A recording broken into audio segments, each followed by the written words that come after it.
পটভূমির উপরে জনাব মাহমুদুর রহমান সাক্ষী দিয়েছেন, যেহেতু প্রকাশ্য আদালতে তিনি সাক্ষ্য দিয়েছেন সে কারণে সেটাও আমি পড়ে দিচ্ছি, কারণ পটভূমিটা পরিষ্কার হওয়ার জন্য। তিনি বলছেন, আমার নাম ডক্টর মাহমুদুর রহমান, বর্তমান বয়স 72 বছর, ঠিকানা দিয়েছেন। আমি একজন লেখক, ইতিহাস গবেষক এবং দৈনিক আমার দেশ পত্রিকার সম্পাদক। মহান জুলাই 2024 বিপ্লবে বাংলাদেশের ইতিহাসের নিকৃষ্টতম এক ফ্যাসিস্ট শাসকের পতন হয়েছে।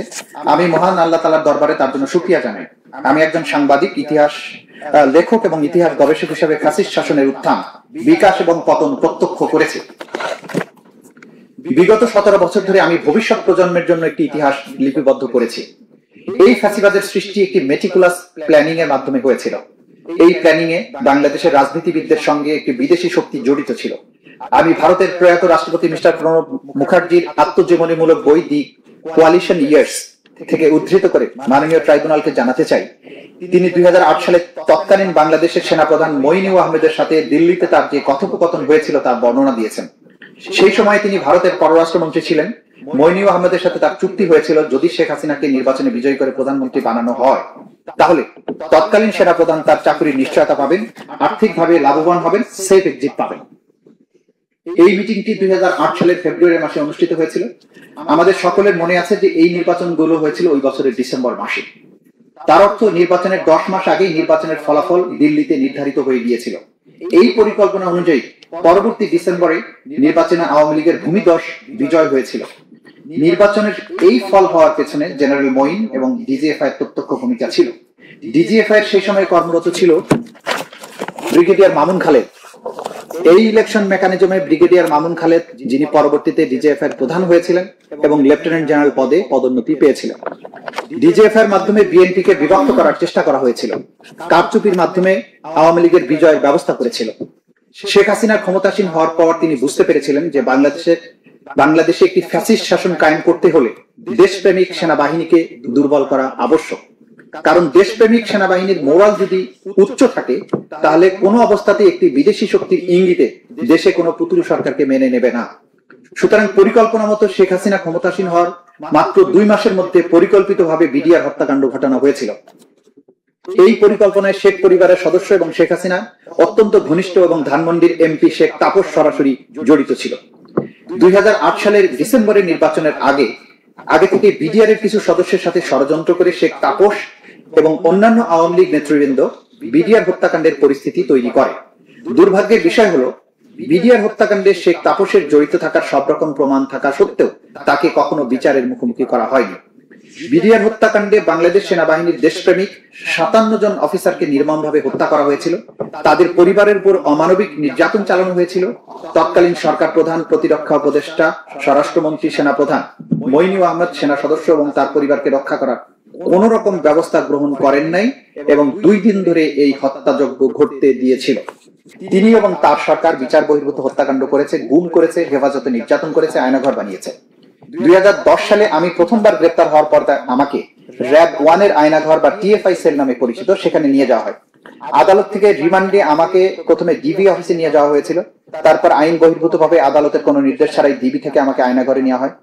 আয়নাঘরে নিয়ে আমার চোখ বাঁধা হয়, হ্যান্ডকাপ পরানো হয়। তারপর অন্ধকার সেলে নিয়ে গারদের শিকের সাথে হ্যান্ডকাপ দিয়ে আটকে রাখা হয়েছিল। টিএফআই সেলে আমাকে শারীরিক নির্যাতন করা না হলেও বিভিন্ন উপায়ে মানসিক নির্যাতন করা হয়েছিল। চোখ বাঁধা অবস্থায় পাশের সেলগুলোতে কয়েদিদের আর্তনাদ শুনতে পাচ্ছিলাম। তাদের একজনকে সেল থেকে নিয়ে নির্যাতন করে আবার সেলে ফেলে রাখা হতো। সেখানে অধিকাংশরাই আলেম শ্রেণীর মানুষ ছিলেন। আমাকে চোখ বাঁধা অবস্থায় যে টর্চার রুমে নিয়ে যাওয়া হয়েছিল, হয়তো মানসিক টর্চার করার জন্য কিছুক্ষণের জন্য আমাকে চোখ খুলে দেওয়া হয়েছিল।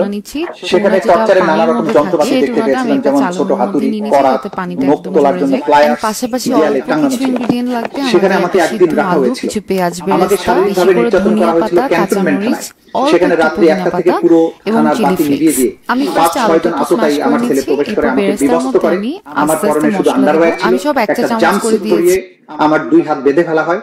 আততায়ীরা আমার উপরে টর্চার শুরু করলে খুব দ্রুত আমি জ্ঞান হারাই। জ্ঞান ফিরলে আমি দেখতে পাই আমাকে সেল থেকে ডিউটির অফিসারের রুমে মেঝেতে ফেলে রাখা হয়েছে। আমার সমস্ত শরীর পানিতে ভেজা ছিল। ধারণা করতে পারি জ্ঞান ফেরানোর জন্য আমার শরীরে পানি ঢালা হয়েছে।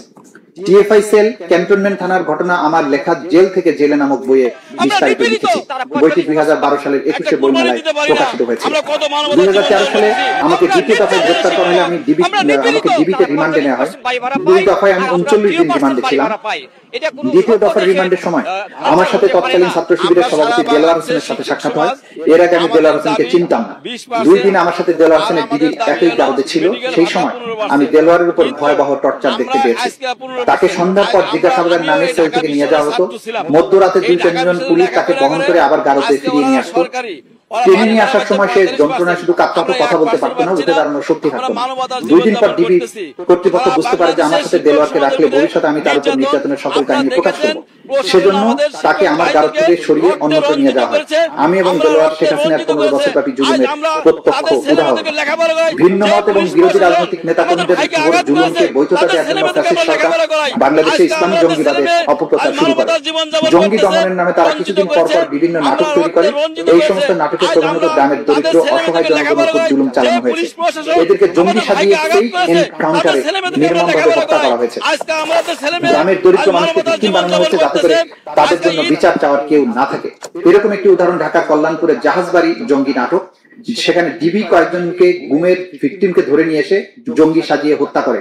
এই পুরো বিষয়টি নিয়ে আমার দেশ পত্রিকা একটি অনুসন্ধানী প্রতিবেদন প্রকাশিত হয়েছে। এই জঙ্গি নাটকের মূল ভূমিকা পালন করেছিল পুলিশের মনিরুল ইসলাম এবং আসাদুজ্জামান।